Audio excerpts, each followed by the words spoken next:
working with shapes and objects in Flash is something you'll be required to do quite often, as Flash is a very visual medium.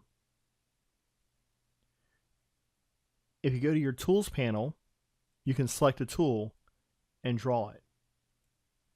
In doing so, you'll be met with two different parts, the fill and the stroke.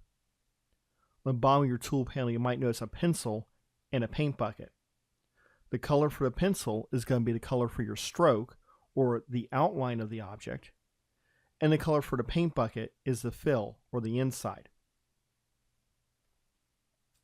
Additionally, you can create a stroke by using a pencil tool. Whenever you use the pencil tool, it takes the stroke color and applies it.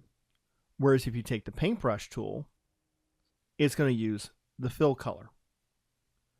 You'll notice that in both cases, Flash will try to smooth out your shape. However, they also behave slightly differently. So the pencil keeps a solid single line, where the paintbrush is going to apply as if you were moving and twisting a paintbrush, so you get certain thin and thick lines. In addition to the oval primitive, you can pull out and find a rectangle and others. If you're using a primitives and you're not using the object drawing mode, you can combine different shapes simply by working on the same layer and overlaying them. You notice if I select when I go to move, it moves the two items. If I simply select the stroke in the middle,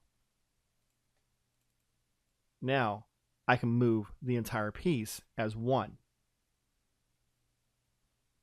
Additionally, I can create simple lines. You'll notice that they'll always be straight. I can create text. And just as with an object, I can always select it, go to my Properties panel, and choose a new color. I can also, if I'm in text mode and I haven't converted to a shape, go in later and replace the size, the font, and other forms of properties for my text.